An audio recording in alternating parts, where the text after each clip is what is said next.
Las 4, las 3 en Canarias. La tarde. Pilar García Muñiz. COPE. Estar informado.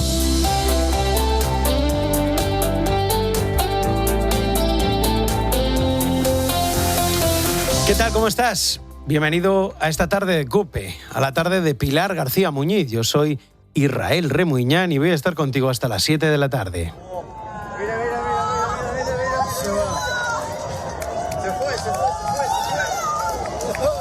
En este 13 de agosto, en el que solo quedan 354 días para el próximo eclipse de sol en España. Así sonó ayer medio país. Así suena el asombro, la emoción de ver algo que nunca habías visto antes. Esa corona solar que solo puede apreciarse desde la franja de totalidad, cuando la luna tapa por completo al sol. La verdad es que fue increíble ver cómo la noche llegaba de repente y cómo el astro rey quedaba eclipsado. Hacía 112 años que en la península no veíamos nada igual. Pero también es verdad que la matraca que hemos dado ha sido curiosa, ¿eh? Desde inicios de este año, bueno, y desde antes, con la cuenta atrás. Y venga eclipse, y venga eclipse. Bueno, tranquilos, que lo que os decía de que quedan 354 días para el siguiente eclipse es una broma. No significa que vaya a empezar yo ahora una cuenta atrás y a dar la turra ya. Aunque también te digo que lo de las gafas homologadas y lo de no mirar al sol directamente se ve que teníamos que haberlo repetido más, ¿eh? No ha valido con decirlo en todos los programas varias veces. Escucha lo que contaba en estos micrófonos un oftalmólogo del País Vasco. Ha habido dos casos con una exposición que podemos considerar larga para las advertencias que se habían dado, ¿no? Uno refiere haber estado 1 minuto y sin protección y otro 5 minutos. Los otros 3 han sido exposiciones más fortuitas o accidentales, es decir, llevando las gafas pues se me han movido, caído, etcétera. Y, pues ninguno tenía síntomas permanentes, es decir, no tenían pérdidas visuales, tenían más que, sensaciones de... Vaya tela, 5 minutos mirando el sol sin protección. Con la matraca que hemos dado con las gafas homologadas y con lo que hemos avisado. Bueno, igual nos faltó decirlo en inglés. Decía este oftalmólogo que era de Reino Unido, el hombre que no se puso las gafas durante 5 minutos. Bueno, en fin, que me niego a empezar la cuenta atrás del próximo eclipse desde hoy porque el mundo no ha cambiado y de hecho muchos ni siquiera lo disfrutaron. Pasó en los lugares del norte donde se nubló a última hora y pasó con algunos animales. Animales como las vacas vascas de Javier. Bueno, ¿quién es este? Pues un ganadero que hoy en el Diario Vasco asegura que ellas ni se inmutaron. Ni se tumbaron ni nada, dice. Se hizo de noche por el eclipse, pero ellas no pararon de comer ni un segundo. Y es que la vida sigue. No podemos permitir que el eclipse nos eclipse la realidad, aunque el gobierno desearía que hubiese uno de estos todos los días, ¿eh? Lo de ver la misma portada, esa foto del eclipse en todos los medios y periódicos, últimamente solo se veía cuando la corrupción golpeaba a alguien del entorno del presidente o cuando 80.000 personas se cuelan por tu frontera y colapsan una ciudad como Ceuta. El eclipse no ha podido ocultar que 2 semanas después la situación sigue siendo caótica y peligrosa en Ceuta. En primer lugar para las niñas que también cruzaron ese día el Tarajal. Quiero que escuches a Laura García, que ha estado hoy con Herrera y es del sindicato policial Jupol. Nos llamó mucho la atención que donde las furgonetas de los compañeros de la UIP, que lógicamente están allí 24 horas, había un pequeño asentamiento, había solamente niñas, adolescentes, mujeres, y es que nos dijeron que si se separan de los policías son violadas, son agredidas sexualmente. Esto es brutal y confirma lo que ya nos venían contando vecinos y ONGs que trabajan con migrantes en este programa. Se siguen produciendo agresiones sexuales, violaciones de niñas que llegaron por el Tarajal y que son víctimas, presuntamente, de hombres que también cruzaron a España con ellas. Según Save the Children, hay 4.000 menores no acompañados en Ceuta. ¿Sabes cuál es el número de plazas que hay en el centro de menores de Ceuta? Y ese centro, las plazas que tiene habitualmente. ¿A cuántos puede acoger? 29. Hay 4.000. Al menos ahora parece que los están contando antes de repartirlos, porque hace una semana ya se planteaba el siguiente escenario de la crisis, ese reparto por comunidades, pero sin saber realmente cuántos tienes. Si no sabes cuántos tienes en tu tierra, durmiendo en las calles, ¿cómo vas a repartirlos? Si son los vecinos quienes les tienen que dar de comer. Los ceutíes están cansados, mejor dicho, muy cansados, y algunos, como Abdelá Mustafa, que es de la Asociación de Vecinos de una de las barriadas, que está acogiendo más migrantes, nos hablaba de estallido social.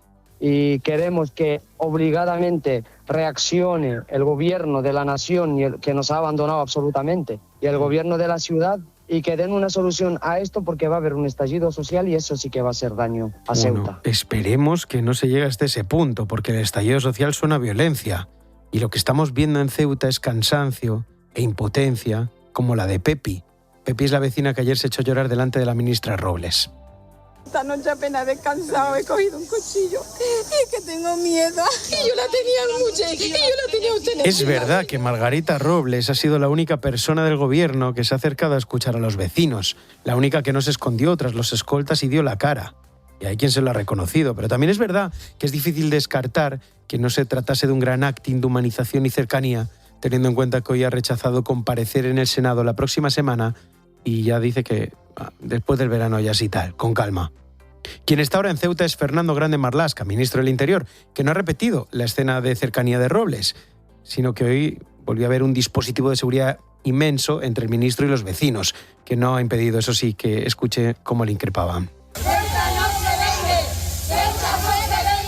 Ceuta no se vende, Ceuta está cansada, Ceuta está agotada y no aguanta más, porque hay escasez en los supermercados, inseguridad en las calles y caos en los hospitales. Escucha a Enrique Roviralta, es del Colegio de Médicos de la Ciudad Autónoma. Después del tsunami, pues sigue lloviendo, es decir, aquí la situación es de colapso, los servicios de urgencia con solo 7 médicos se ven obligados a atender a 400, 500 personas diarias, lo que en principio fue aplastamiento, ahogamiento y fractura, pues ahora pasan a ser asistencias más leves, pero no dejan de ser asistencias.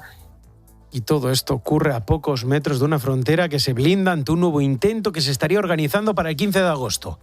Al menos es lo que se dice en las redes sociales marroquíes. ¿Qué va a pasar?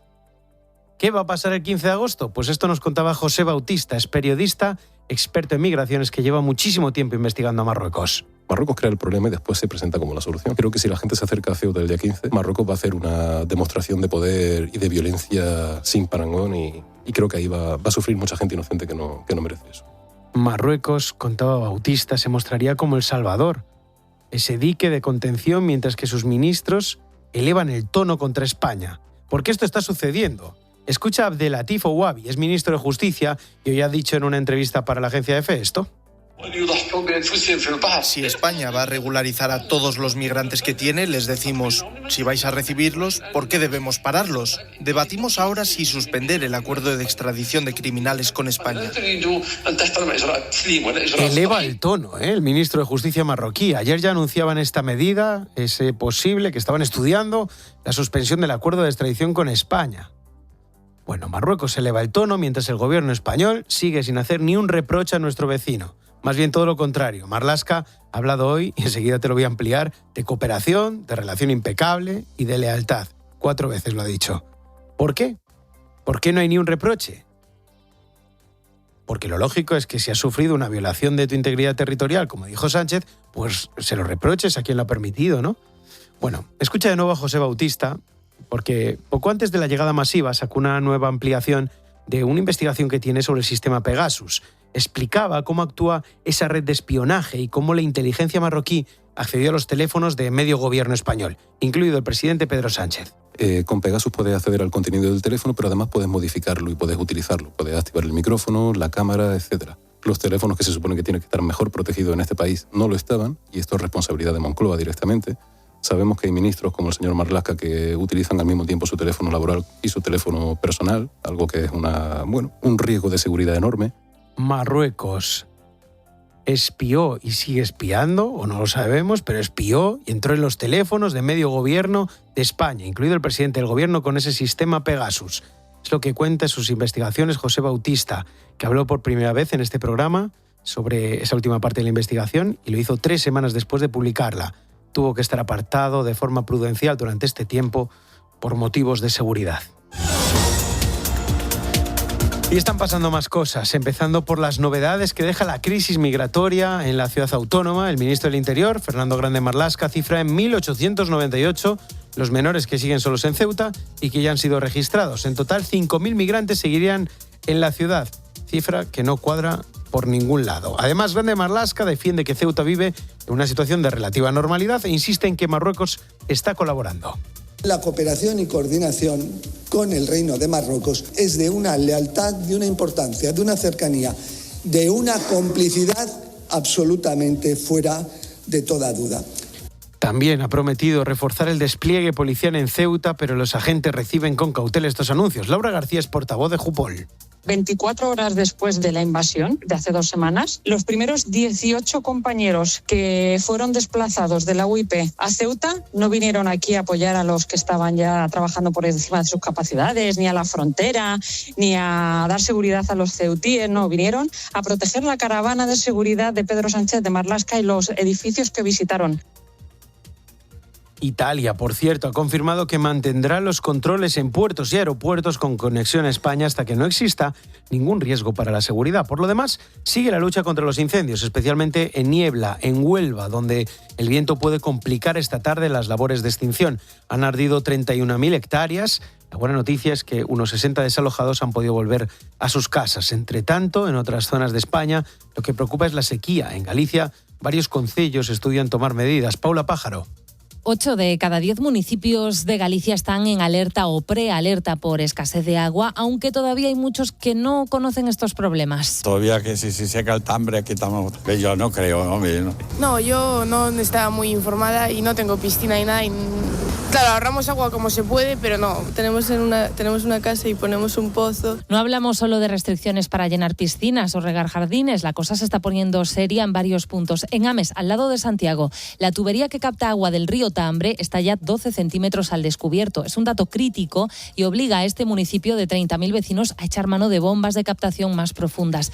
Y no es un caso aislado. En Neda, Ferrolterra, el río Velelle ya no aporta agua suficiente y algunas zonas del municipio están sin suministro. El problema se extiende también al campo. Los agricultores y ganaderos piden más medidas para garantizar el agua a animales y producciones. Y una cosa más de 300 personas fueron atendidas en centros sanitarios de España después del eclipse. La mayoría por dolencias oculares. Los sanitarios no descartan más consultas los próximos días porque las lesiones por mirar al sol sin protección pues pueden tardar un tiempo en presentar síntomas. Y en los deportes, el Barça no termina de cerrar el fichaje de Rodri. Miguel Martínez. Sí, la oferta del club blaugrana por el campeón del mundo no convence al club inglés. Víctor Navarro. El Barça se acercó en las últimas horas al City por segunda vez con 60 millones de euros fijos. No son suficientes en Manchester. El Barça no pretende llegar a 70 millones de euros fijos. Quieren conseguir esta operación por un máximo de 65 millones de euros fijos, más variables que sí ayuden a convencer al Manchester City. Siguen todas las partes convencidas de que se hará la operación, incluido el jugador Rodri, que ya dio hace una semana justo el sí al FC Barcelona por delante del Real Madrid. Rodri está llamado mañana a incorporarse con Maresca, con el entrenador del Manchester City. El plan inicial que tenía el Barça es que este fin de semana se pudiera cerrar la operación. Veremos si es así, pero en el Barça, en el City y el jugador, por supuesto, están convencidos de que se hará la operación. Tras el partido de ayer en A Coruña, el Real Madrid regresa esta tarde a los entrenamientos para preparar el último amistoso de pretemporada. Jugará en Alemania el próximo domingo a las 5 de la tarde contra el Schalke 04. En el Metropolitano esta mañana ha sido presentado Grimaldo como nuevo jugador del Atlético de Madrid. Aplazado el partido entre el Celta y el Osasuna. La Liga ha determinado que el césped de Balaídos no está en condiciones. Este partido se jugará el próximo 27 de agosto. Estambul acogerá la Supercopa de España del 2 al 7 de febrero y cerramos con los europeos de atletismo en Birmingham. A las 9:30, final del 3.000 obstáculos femenino con Marta Serrano y a las 10:30, 800 masculino con Atawi y Barroso. Gracias, Miguel. Sigues en la tarde de COPE.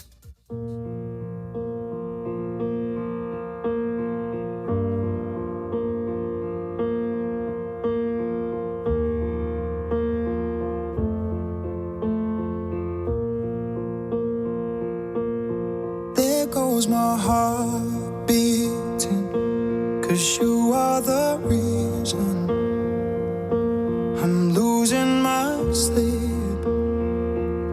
Please come back now. 4:14 de la tarde, 3:14 si nos escuchas desde las Islas Canarias en este día 13 de agosto en el que se cumplen 2 semanas desde la entrada masiva de migrantes en Ceuta, y la ciudad, como te venimos contando, pues está lejos de volver a la normalidad. Hoy el ministro del Interior, Fernando Grande Marlaska, ha visitado Ceuta de nuevo, es la segunda vez desde que estalló la crisis, y llegó entre gritos de Ceuta no se vende, hace unas horas.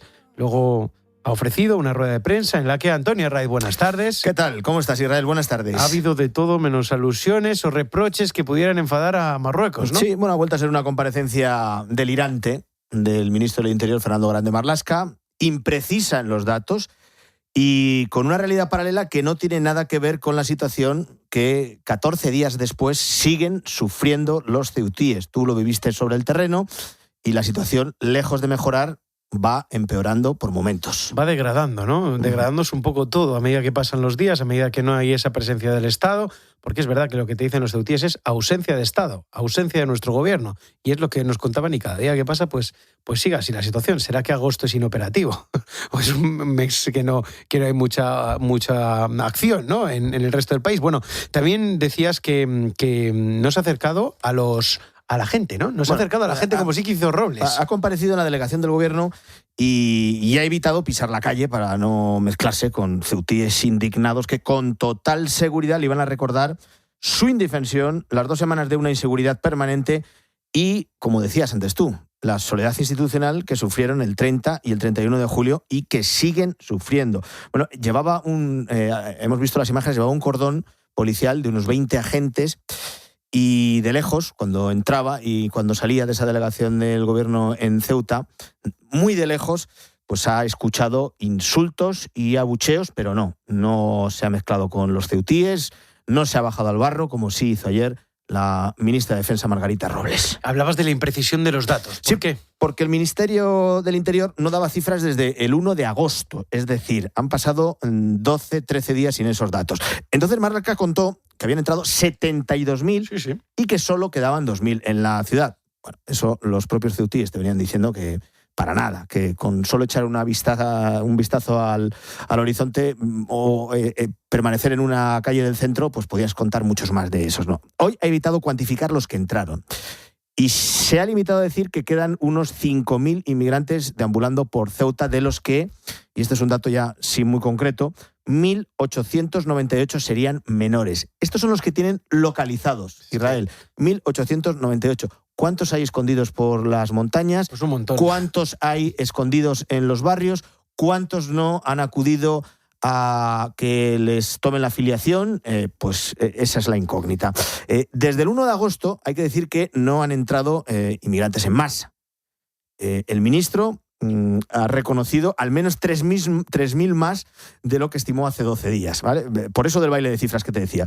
Pero es que esos 5.000 que admite Interior hoy, a día de hoy, no cuadran ni de lejos con los cerca de 10.000 que estima el propio gobierno de la ciudad autónoma y las propias ONGs. Más de 10.000 que quedarían todavía ahora mismo deambulando por las calles de Ceuta. De hecho, Save the Children cifraba a los menores en vez de los 1.898, que creo que es ese dato, 1.898, que dice Marlaska, Save the Children habla de cerca de más de 4.000 menores, o sea que tampoco cuadra. Y Save the Children no es especialmente sospechosa ahora mismo de hacer oposición al gobierno de Sánchez. Además, en referencia a Marruecos, no ha habido reproches, pero lejos de no haber reproches, lo que ha habido casi ha sido alabanzas, ¿no? Habla de cooperación, habla de buena sintonía y de lealtad. Bueno, sí, nos ha vuelto a dejar claro que esa claudicación ante Marruecos, porque Marlaska, si ha aprovechado para algo esta comparecencia, ha sido para volver a lanzar piropos, reiterados piropos al gobierno alauí.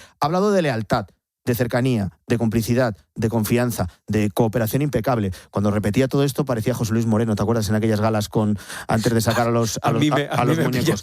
Bueno, pero para que te hagas una idea, ha repetido la palabra lealtad al menos en 4 ocasiones. Seguro que se me ha escapado alguna. Que tú hayas apuntado, ¿no? Porque yo estoy ahí con el boli apuntando. Bueno, ha dicho que la respuesta que los dos gobiernos, el español y el marroquí, dieron el 30 y el 31 de julio fue extraordinaria.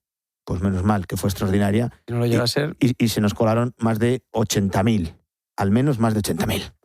Y un último apunte, el que tiene que ver con preguntas que ha esquivado, que no ha respondido. Sigue sin responder algunas. Pues la primera, que es clave para dimensionar lo que ocurrió entre el 30 y el 31 de julio. A pesar de que le han preguntado directamente hoy nuevamente, ha evitado concretar el número de los que entraron. Está claro que son muchos más que esa cifra que nos ofreció de los 72.000. Tampoco ha respondido a la pregunta de si una invasión, aunque este término a él no le gusta, una invasión como la que han sufrido los ceutíes se puede volver a repetir, que es la clave, que es la pregunta que se hace. Le preguntaban por lo del 15 de agosto, ¿no? Claro, pues no ha negado que no se pueda volver a repetir, ni con rotundidad ni sin ella. Tampoco ha contestado una cuestión fundamental, y es la amenaza del propio ministro de Justicia de suspender el acuerdo de extradición con España. Cuidado con esto, que es muy importante. Marlaska ha dicho que no le consta nada en ese sentido. Pues sí, es que lo ha dicho el propio titular de Justicia marroquí en una entrevista en la agencia EFE. Y esto es clave porque no permitiría expulsar de forma inmediata a los que tengan delitos. Y no son pocos los que pueden estar en esa situación, entre los que se colaron en esa avalancha. Se complica, si es que se suspende, se complicaría notablemente la expulsión o entrega rápida de quienes tienen delitos o están reclamados por Rabat. La cooperación en repatriaciones y extradiciones es bilateral y depende de la voluntad de ambas partes. Sin el acuerdo operativo, los trámites se alargan o se bloquean. Vamos, que si se suspende, eso que ha dicho que a él no le consta, pero que sí amenazó el propio ministro de Justicia, en la agencia EFE esta mañana. Nos quedaríamos en España con toda la purria que ha entrado. Es decir, no la podríamos devolver de forma inmediata. Y una última cuestión, Israel, que también ha bordeado el ministro, es el plantón que ha dado al Senado, que como están gobernando, que por eso no ha acudido. La ministra Robles también ha dicho hoy que al Senado... Que no va, que ya se hizo a finales de mes. Bueno, Marlaska no fue ayer pues porque estaba implicado en el eclipse, que era muchísimo más importante que lo que sufren los ceutíes a diario y, por tanto, el conjunto de los españoles. Antonio Herrera, gracias, que ha seguido esa comparecencia de Marlaska. Gracias. A ti, Israel. Vamos a irnos al otro lado de la frontera porque en esa parte marroquí, también como estamos escuchando, están pasando cosas. El discurso está cambiando un poco, están elevando un poco el tono y bueno, vamos a preguntárselo a quien mejor lo conoce, que es Beatriz Mesa, que es nuestra corresponsal allí en Marruecos. Beatriz, ¿qué tal? Buenas tardes. Hola, ¿qué tal, Israel? Muy buenas tardes. Es verdad que el discurso se está endureciendo un poco allí en Marruecos, Beatriz. Bueno, lo que ha habido es una declaración del ministro de Justicia, que habrá que verlo esto en un contexto determinado y sobre todo si esta declaración está consensuada dentro de un sistema, porque los ministros pueden hacer declaraciones y luego no corresponder a una visión o una estrategia de Estado. Y esto es muy importante. De todas maneras, es que la reivindicación histórica de Ceuta y Melilla, que forma parte de una narrativa, siempre ha estado ahí. Es decir, esto no es nuevo. Que se utilice para hacer algún tipo de presión, bien, pero esa reivindicación histórica siempre ha estado ahí y nunca se ha visto como una amenaza a la soberanía. Marruecos es totalmente consciente y sabe muy bien que no se negocia la soberanía de Ceuta y Melilla, la soberanía española, de la misma manera que otros saben que tampoco se negocia la soberanía de Marruecos sobre el Sáhara. Esas son cuestiones que todos conocemos. Entonces, el hecho de que se haga esta declaración, ahí está. Hay evidentemente una preocupación porque no viene a cuento una declaración que tiene que ver con la extradición especialmente. El ministro de Justicia hace alusión a una posible ruptura de un acuerdo sobre extradiciones que nada tiene que ver con una crisis migratoria, con lo que está ocurriendo en Ceuta. Es una dimensión completamente distinta. ¿Y por qué lo dice ahora, Beatriz? Con detenidos. ¿Y por qué pues lo ese dice es el ahora? asunto. Estamos hablando de un contexto de tensión. Lo llamativo, lo sorprendente es que es una declaración que se hace en un contexto sensible, porque efectivamente hay una tensión, efectivamente algo está ocurriendo en las relaciones bilaterales cuando el ministro hace esta declaración no sobre Ceuta y Melilla, me refiero a la extradición. Entonces, vamos a ver si todas las hipótesis que estamos manejando desde una geopolítica internacional, actores internacionales que están buscando forzar una silla presidencial en el caso de España, me estoy refiriendo a los aliados de Marruecos, Israel y Estados Unidos con respecto a una posición del gobierno actual que no ha gustado nada. No solamente Israel, sino Estados Unidos. Esto se maneja ya muy abiertamente en Marruecos, ¿no? El hecho de que Pedro Sánchez hiciera una declaración de denuncia tan importante sobre el genocidio en Gaza o bien la declaración del Estado de Palestina son cuestiones que están en el análisis político interno de Marruecos como están otros, ¿no? Relacionados con el Sáhara. Obviamente, algo está pasando. Obviamente hay una situación de tensión. Obviamente se ha subido el tono. Ahora, ¿hacia dónde vamos a ir? Pues ninguno lo podemos saber, pero si unimos todos los indicadores, sin duda alguna hay una cuerda muy tensa ahora mismo que desde España y desde Marruecos al mismo tiempo se intenta neutralizar, porque a nadie nos conviene, a nadie le interesa una crisis entre España y Marruecos, por muchas razones, por los pueblos, por todo lo que hay en común, por todo en lo que trabajan ambos países en ámbito de cooperación económica y de otras dimensiones, en justicia, en desarrollo. Es decir, a nadie le interesa una crisis, bien lo contrario. Beatriz, cuando habla de esto de la suspensión del acuerdo de extradición, que es un poco lo que más ha chirriado de las últimas horas, porque evidentemente, pues tú lo dices, ¿no? Es elevar el tono, ¿no? Es abrir otro frente que nada tiene que ver con lo que ha sucedido en Ceuta en los últimos días. ¿A qué se refieren exactamente y cómo podría influir? Porque ellos hablan de que en ocasiones, como que las declaraciones del ministro de Justicia, que en ocasiones han pedido que España devuelva gente, los han identificado y cuando han venido a buscarlas, que no estaba esa gente localizada. Algo así, dice el ministro. No sé qué tiene que ver exactamente. Realmente cuando tú solicitas, se trata de, lo hemos visto esta mañana, lo hemos contado, ¿no? Los condenados por delitos. Cuando hablamos de extradición, nos estamos refiriendo, por ejemplo, a un detenido, por ejemplo, o condenado en España por terrorismo de origen marroquí, por ejemplo, u otro tipo de delitos. Entonces, los tribunales marroquíes piden la extradición de ese sospechoso, procesado, condenado, para que regrese a Marruecos. Parece ser que ese retorno no se está haciendo con la agilidad que lo desearía Marruecos, entonces ha surgido esto, ¿no? En mitad de esta hecatombe o de esta crisis, vamos a llamar, surge esta declaración de que nosotros estamos exigiendo desde los tribunales marroquíes la entrega de personas reclamadas, insistimos, por los tribunales marroquíes, y hay dificultades para que se consiga esa entrega. Y entonces ha salido ahora a la luz. Y esto nos llevaría a plantearnos si continuamos o no continuamos. De momento no se ejecuta esto, estamos hablando de una intención. Vamos a ver. No tiene nada que ver. Yo quiero creer. Sí. No, que no tiene nada que ver, Beatriz, con Ceuta, ni con que no se pueda devolver a aquel país, como pasó esta última semana, aquellos que fueron identificados como presuntos autores de delitos, en este caso agresiones sexuales, que se han producido en las últimas horas y que ya han sido devueltos a Marruecos. Hasta 9 personas que entraron y que según la policía, pues fueron detenidos y fueron devueltos a Marruecos. No tiene nada que ver esto, es decir, con que esto se interrumpa, ¿no? No tiene nada que ver, para nada, por supuesto. Marruecos y España están colaborando desde las 24 horas posteriores a la entrada masiva. Esto lo hemos contado mucho, Israel, y esto sigue así. La colaboración de Marruecos es continuada, es impecable, es decir, que está ocurriendo. Los repatriados de Ceuta se siguen produciendo y Marruecos los sigue recibiendo.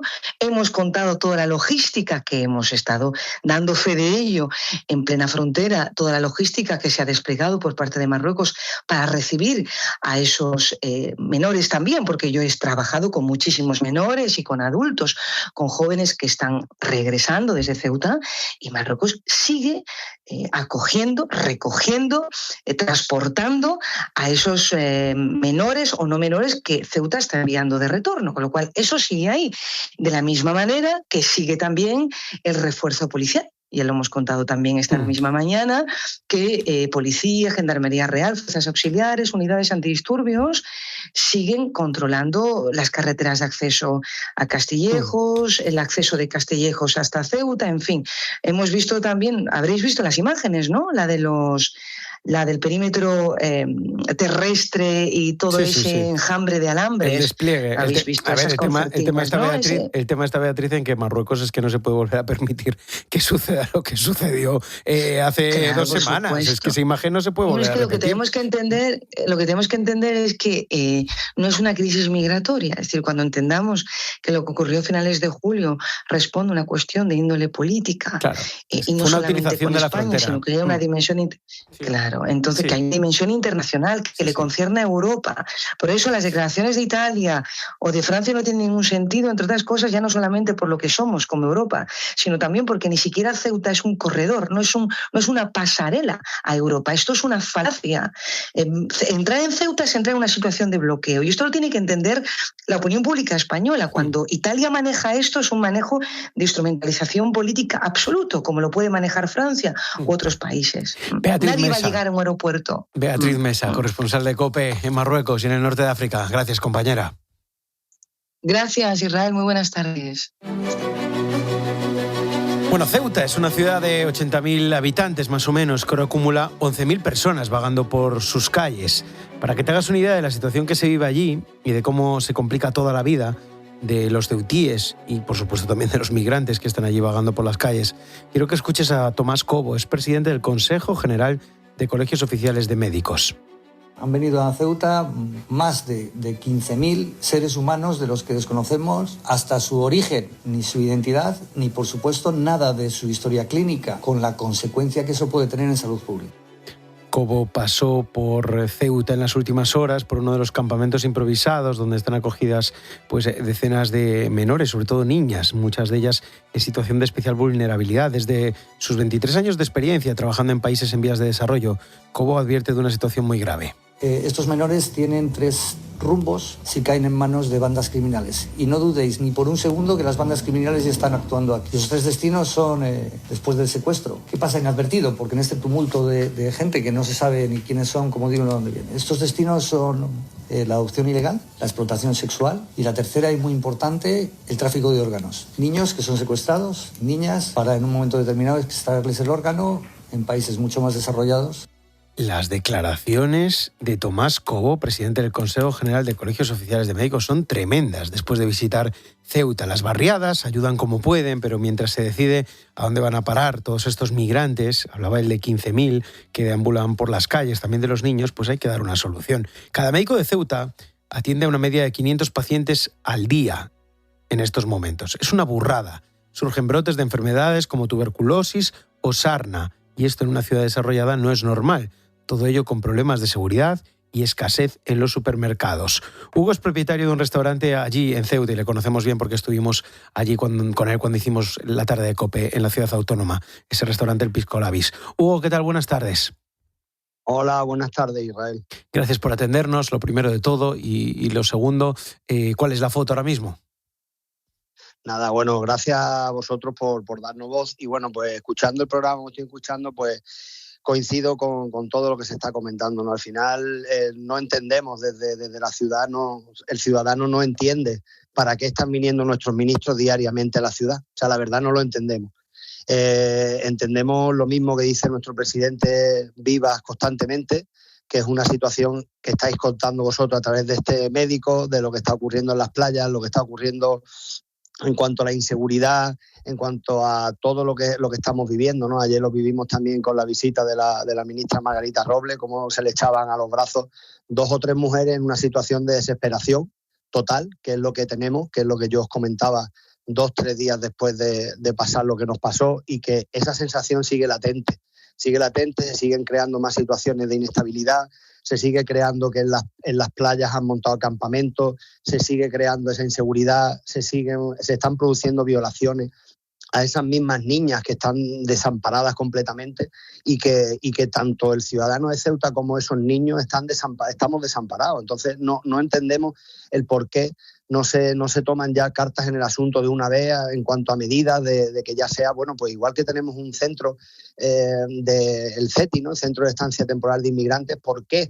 Por ejemplo, no se acondiciona un cuartel, que hay muchos en Ceuta que están vacíos completamente, donde se les vaya metiendo allí uno a uno en esos cuarteles y que estén controlados, no que estén descontrolados por playas, por montes, provocando incendios, provocando saqueos, provocando este tipo de violaciones que ya han salido a la luz pública, que están ocurriendo, que nuestros médicos están desbordados, que nuestro sistema sanitario no puede atender a las necesidades de muchos ciudadanos de Ceuta con enfermedades, con lo que ocurre, ¿no? Diariamente en una ciudad para poder solventar estas cosas, y por qué no se acondiciona un espacio donde no tengan esa libertad de moverse, a hacer lo que quieran por una ciudad, creando eso en la ciudadanía, ¿no? Es lo que no entendemos después de todas las visitas de todos nuestros ministros, porque Ceuta está siendo un desfile constante de ministros, los cuales vemos, escuchamos, y la única que hemos sentido esa cercanía, ¿no? al pueblo y a la ciudadanía. Lo vimos ayer con la ministra Robles, ¿no? que al final empatizó y se sinceró con ciudadanas que estaban viviendo situaciones de extrema gravedad, ¿no? Hugo, una última pregunta, brevemente. Tu trabajo está siendo más complicado ahora, porque entiendo que tú tienes un restaurante, entiendo que por un lado a la gente le da miedo ir con la misma asiduidad que iba antes de que esto sucediese, y por otro también hacerse con producto y comprar comida, teniendo en cuenta que muchos supermercados están teniendo falta, desabastecimiento, pues se complica también, ¿no? Claro, estamos teniendo dificultades en cuanto al suministro de nuestros proveedores, de nuestros productos. Eso al final repercute en la clientela. La clientela, como te digo, mucha se ha ido fuera por miedo a todo esto. Si no puedes ir con tus hijos a la playa porque están completamente llenas de suciedad y donde están empezando a aparecer brotes de sarna, pues evidentemente, si en una ciudad tan chica como Ceuta no puedes moverte con libertad por la calle, tienes miedo para ir a un restaurante y no puedes ir a la playa, ¿qué haces en Ceuta, no? Entonces eso es lo que nos preocupa, ese efecto salida de la gente, que nos está repercutiendo muchísimo. Ya se hablaban de que los daños económicos que está sufriendo Ceuta superarían ya los 30 o 35 millones de euros en sectores, en un sector tan pequeño en el cual no tenemos industria y muy poca, ¿cómo se dice? Muy pocos negocios, los cuales con una pérdida tan grande pues son muy, muy importantes. Hugo, propietario de un restaurante allí a pie de playa en Ceuta, un restaurante precioso en el que estuvimos haciendo una parte de este programa de la tarde hace unos días después de la crisis. Gracias por atendernos de nuevo. Un abrazo, amigo. Nada, Israel, muchas gracias a vosotros y cada vez que queráis, para mí poder salir a contar esto que nos está ocurriendo en nuestro pueblo y en España, pues intentaré poner mi granito de arena para que se nos escuche cada día más, ¿no? Gracias, Hugo. Un abrazo. Adiós, buenas tardes. 4:36 de la tarde, 3:36 en las Islas Canarias. Esa es la foto en Ceuta, lejos de volver a la normalidad, lejos de ser lo que era antes de esa entrada masiva de más de 80.000 migrantes. Sigues en la tarde. La tarde. Pilar García Muñiz. COPE. Estar informado. Lo que empieza con tu llamada. Genoveva, muy buena. Hola. Puede terminar de la forma más inesperada. Una vecina que era un incordio y tendía el papel de váter. Os he querido mandar fotos. O sea, con pincitas, desde la ventana de mi baño lo veíamos. Una pregunta. ¿El papel del váter no estaría un día usado o es que no estoy entendiendo? Se veía limpio, blanco, hombre. De lunes a viernes, desde las 10. Los fósforos en Herrera en COPE. Soy Marc Márquez y para proteger mi casa confío en Verisur. Y es que con Verisur podrás irte muy tranquilo de vacaciones, porque además de proteger tu casa las 24 horas, con la app podrás conectarte a las cámaras y comprobar que todo está bien. Te avisamos si hay cortes de luz y si necesitas que alguien vaya en tu ausencia, podrás abrir tu puerta en remoto. Cuando cada segundo cuenta, no hay nada como ser el primero. Llama a Verisur al 900-666-777. Verisur. Para hacer la compra bien hay que ir a Carrefour. Dale combustible a tus vacaciones acumulando un 10% en gasolineras Carrefour. Un 2% adicional más el 8% habitual. Solo por ser socio del Club Carrefour y tener la app Mi Carrefour. Válido hasta el 16 de agosto. Las zapatillas deportivas Abutarda patrocinan a la Selección Nacional de Salto Lateral. Porque Abutarda son zapatillas de ganador. ¿Y en qué le convierte a usted eso si no lleva unas Abutarda? Exacto, en un perdedor, un miserable, un desecho social, una piltrafa humana. Así que cómpreselas ya y deje de dar pena. La publicidad no necesita llegar a esto para ser eficaz. Basta con que salga en la radio, porque en la radio más del 83% de los oyentes se quedan en la emisora cuando llega la publicidad. Por eso es más eficaz para tu marca. Hazte inolvidable, anúnciate en radio. Hay muchas formas de contar la actualidad. Esta es la nuestra. Detrás de cada cartel de cerrado, se alquila, se traspasa, se esconde la historia de una familia. Este verano sigue conectado a la linterna de COPE, de lunes a viernes desde las 7. Y a partir del 31 de agosto, te esperamos en una nueva temporada juntos con Ángel Expósito.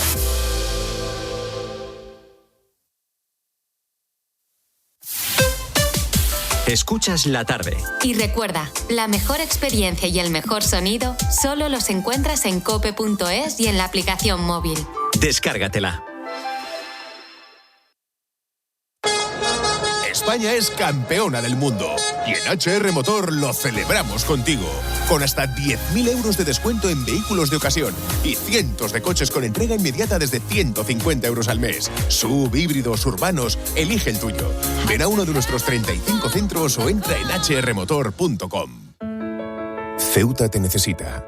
Son muchos los ceutíes que atraviesan situaciones de necesidad e incertidumbre y que necesitan sentirse acompañados. Con tu ayuda, desde Cáritas Ceuta, queremos atender de manera inmediata a los más afectados por la situación que atraviesa nuestra población. Tu aportación puede convertirse en alimento, ayuda y esperanza para una familia de Ceuta. Colabora con nosotros a través de Bizum al 01453 o a través del Facebook de Cáritas de Ceuta. Abre la puerta de tu piso al seguro de hogar de Mutua.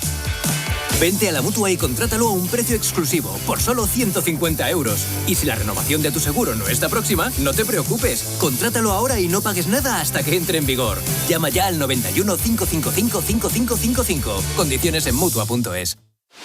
¿Te lo vas a perder? Alberto Herrera, cada mañana en Herrera en COPE. Domingo Badía. Un espía español que engañó a todo el mundo fingiéndose un príncipe árabe y escribió un bestseller del siglo XVIII que fueron Los viajes de Ali Bey, en el que contaba todas estas aventuras. Y por cierto, este hombre también fue espía de Napoleón. ¿Cómo? Sí. Junto a Carlos Herrera y Jorge Bustos. De lunes a viernes desde las 6.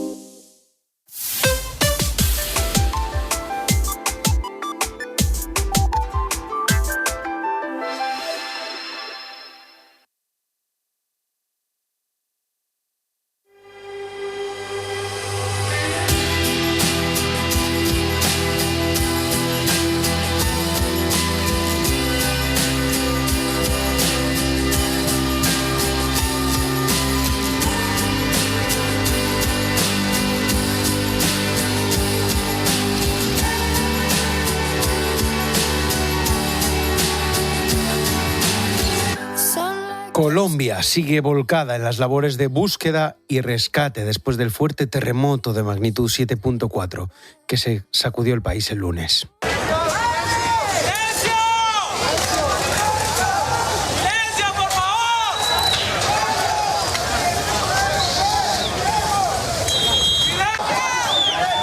Los servicios de rescate piden silencio para ver si existe la opción de escuchar algún sonido que les conduzca a alguno de los posibles supervivientes bajo los escombros. Se han cumplido las primeras 72 horas desde el terremoto y es un periodo clave para encontrar, como te digo, posibles supervivientes. El balance de muertos sigue creciendo. Son al menos 265 y los muertos, 3.500 los heridos y cerca de 500 desaparecidos. Entre los fallecidos ya hay un español, mientras que Exteriores ha reducido de 75 a 12 la cifra de españoles que continúan sin localizar. Y mientras, como escuchas, los equipos de rescate siguen trabajando a contrarreloj, hay personas que lo han perdido todo. Es el caso de Nélida Hernández. Me caí de un segundo piso con mi madre, la casa se desplomó conmigo, quedamos enterrados, quedamos sepultados. Mi mamá está recién operada del fémur, de pie, y salimos ilesos. Solamente estamos golpeados, pero todo lo perdimos. Bueno, no importa. Lo que importa es la salud, pero increíble que yo hubiera sobrevivido a esa tragedia de un segundo piso. Ante esta situación que describía ayer en la tarde Nélida, pues la ayuda comienza a movilizarse en las zonas más afectadas. Unos de los que se están moviendo muchísimo son los salesianos, que se han movilizado desde las primeras horas de la emergencia. El padre Adolfo es salesiano del Instituto Técnico Industrial San Juan Bosco de Cali. Padre, ¿qué tal? Padre Adolfo, buenas tardes. Muy buenas tardes a toda la comunidad oyente en España. Un saludo muy especial. ¿Cómo estáis y cómo es la fotografía ahora mismo allí en donde tú te encuentras, en Cali? Bueno, en este momento es al tercer día de ocurrido el siniestro el día lunes.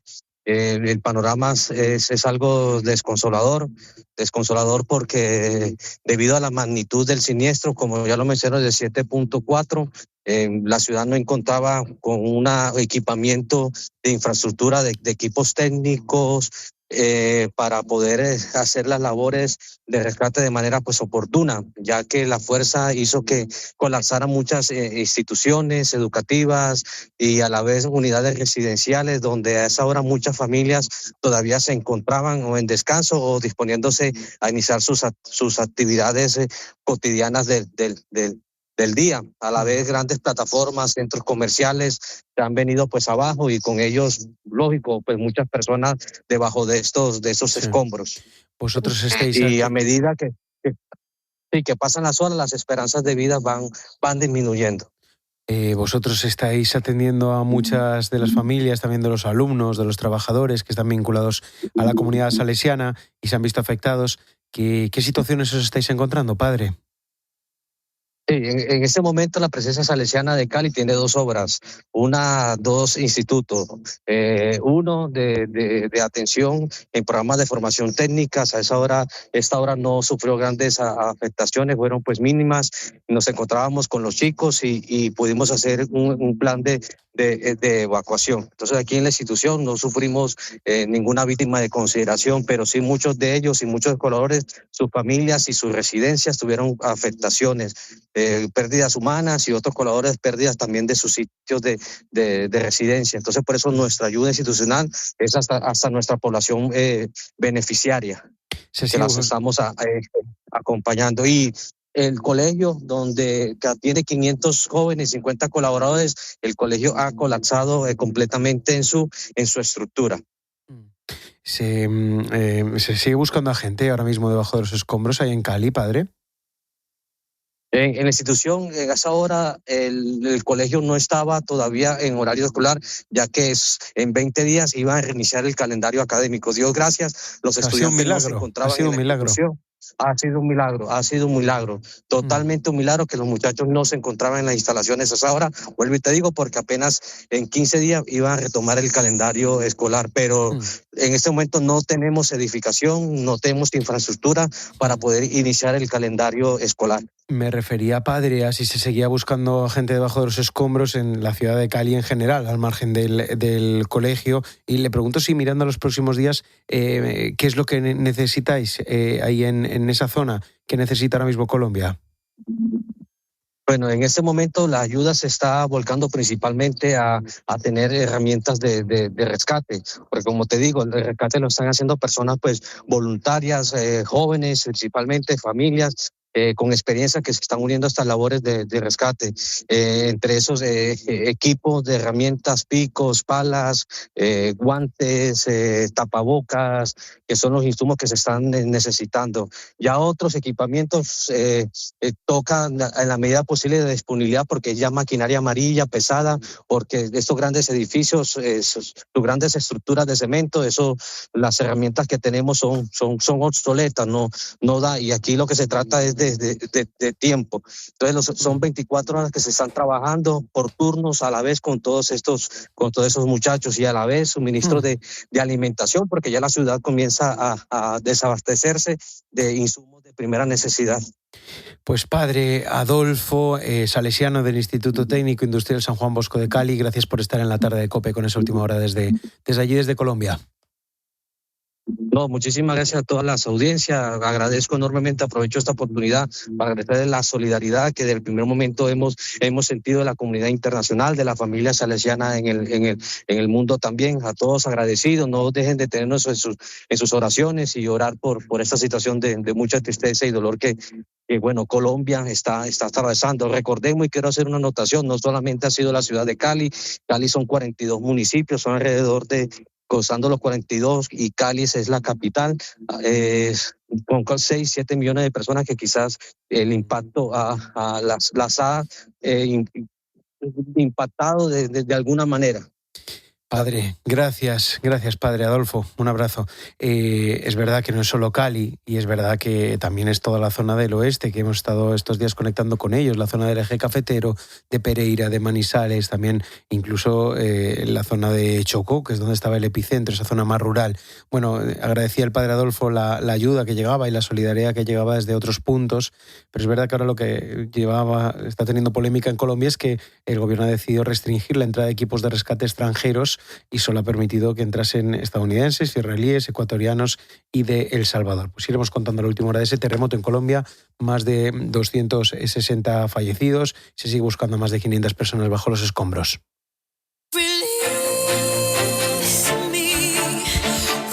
5 menos 12 minutos de la tarde, 4 menos 12 en las Islas Canarias y ya está. Ayer medio país se paró para mirar el cielo y hoy con la resaca del eclipse pues toca hacer balance de las cosas que salieron bien y otras que podrían, Jara Muñoz, buenas tardes. Muy buenas tardes, que Israel. podrían haber ido mejor porque duró muy poquito y si no estabas muy preparado pues te podías llevar decepciones. A ver, rescatando cosas, yo ayer vine vestido de verde, me dijiste que iba a brillar durante el eclipse por un efecto Purkinje y no vi nada, yo no sentí nada. Ya, le pasó a mucha gente, Isra, no eres el único. A ver, es que para que este efecto se dé, pues, y para que tú lo puedas percibir, se tienen que dar unas condiciones concretas, ¿sabes?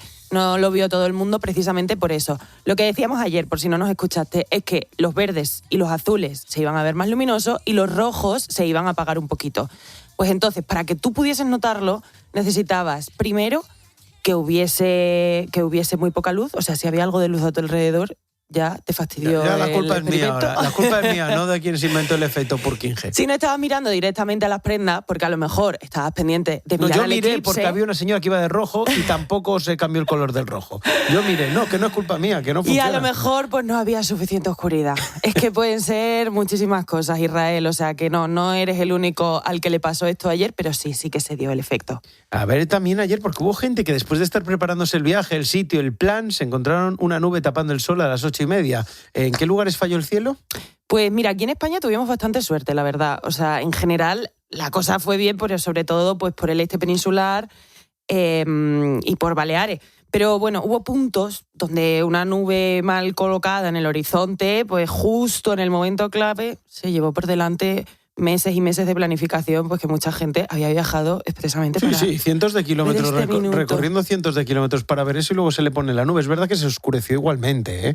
En Coruña, por ejemplo, hubo zonas que estaban nublado, pero también se volvieron oscuras con ese eclipse. Mira, otro de los lugares, no solo se vivió en España, se vivió en algunos puntos también muy concretos del mapa, poquitos, pero los hubo, ¿no, Jara? Sí, mira, Islandia, por ejemplo, estaba llamada a ser uno de los grandes escenarios del eclipse, con Reykjavik pues viviendo el primer eclipse total desde 1433. Ole ahí. Pero bueno, pues una tormenta del Atlántico Norte lo acabó estropeando todo. El cielo nublado, lluvia y la mayor parte de la isla, pues justo en ese momento, apagada. Es lo que tiene ir a ver un eclipse a Islandia. María José Pascual se fue hasta allí con un grupo grande de gente, pues eso, para ver el eclipse. María José, ¿qué tal? Buenas tardes.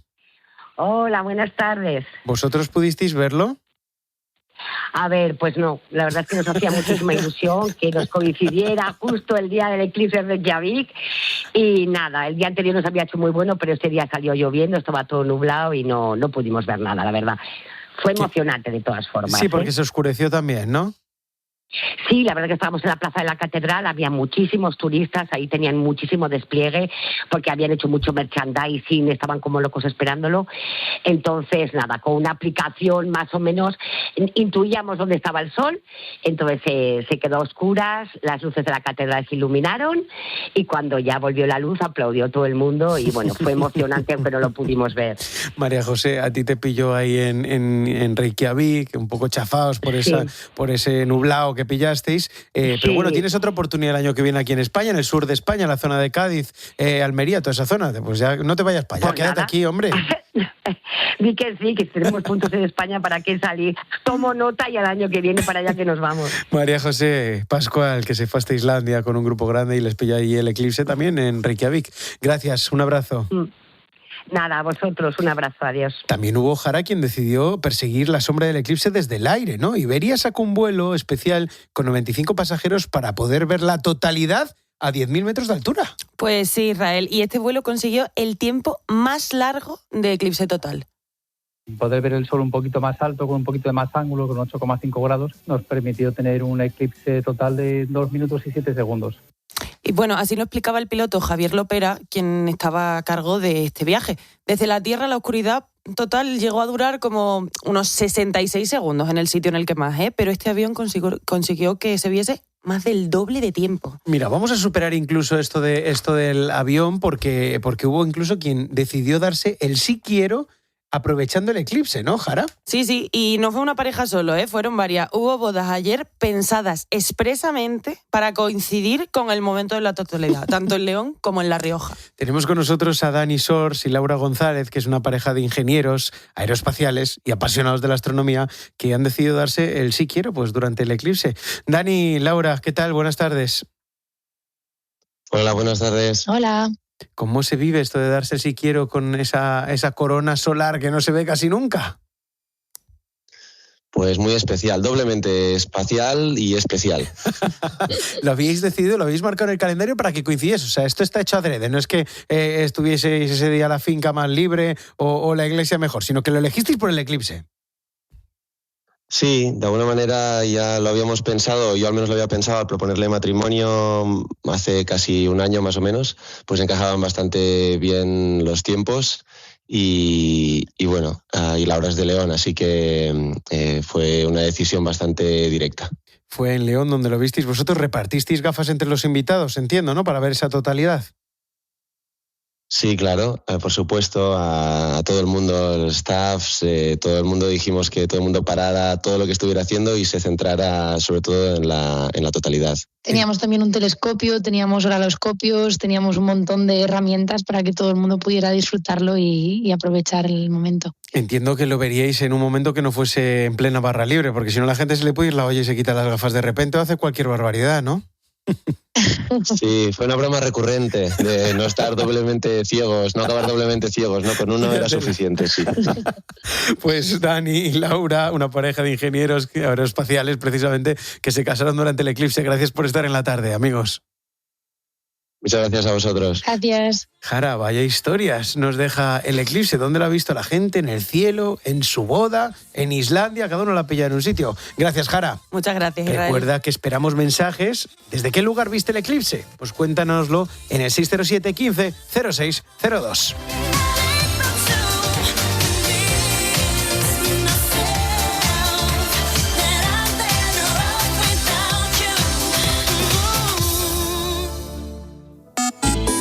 ¿Quieres contarnos algo? Escríbenos Busca La Tarde COPE en Instagram, Facebook y TikTok. o mándanos un mensaje de voz por WhatsApp al 607 15 0602.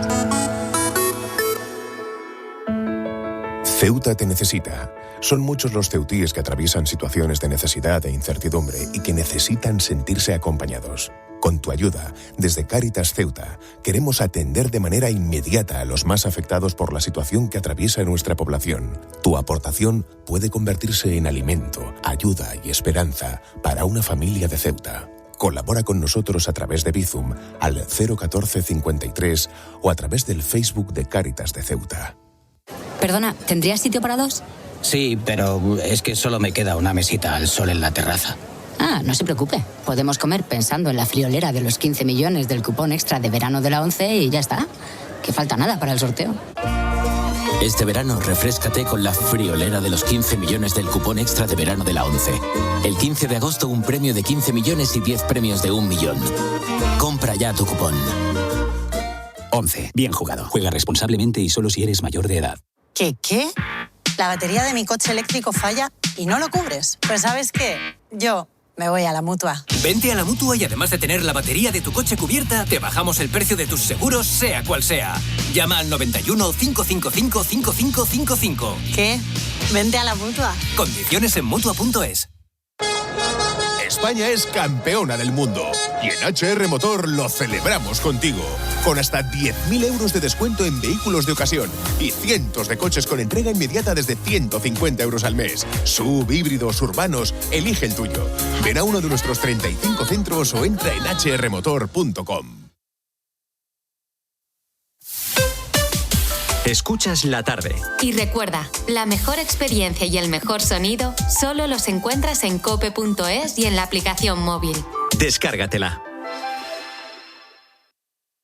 Sabes que un plan será perfecto cuando tienes cerca a los tuyos y brindas con Malabrigo, el tinto con el que siempre aciertas, que te saca una sonrisa y te invita a seguir bebiendo elegancia, personalidad y pura calidad con el sello personal de José Moro en Bodegas Cepa 21. Tu verano suena a disfrute, tu verano suena a Malabrigo. Querido oyente, ¿has perdido algún ser querido? En Martínez La Fuente Abogados te ayudamos a tramitar la herencia. ¿Problemas entre los herederos?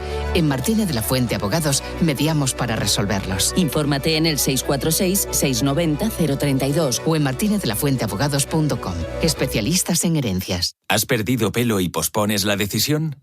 Confía en Insparia gracias a su exclusivo trasplante con tecnología Bot Hair Ultra Plus. Permite extraer más unidades foliculares y la recuperación es más rápida. Resultados muy naturales y duraderos con todas las garantías médicas. Recupera tu pelo en Insparia. ¿Qué? ¿Me vuelves a subir el precio del seguro? Pues ¿sabes qué? Yo me voy a la Mutua. Vente a la Mutua con cualquiera de tus seguros. Te bajamos su precio, sea cual sea. Llama al 91 555 5555. ¿Qué? Vente a la Mutua. Condiciones en Mutua.es. Este verano hay momentos que no vas a querer perderte. Ahora vamos a intentar ordenar estas frenéticas últimas 2 horas. ¿Pero qué ha podido pasar? ¿Qué ha pasado aquí? Los hechos. Te los contamos. Otro gran día de fútbol y de radio. Este verano sigue conectado a COPE.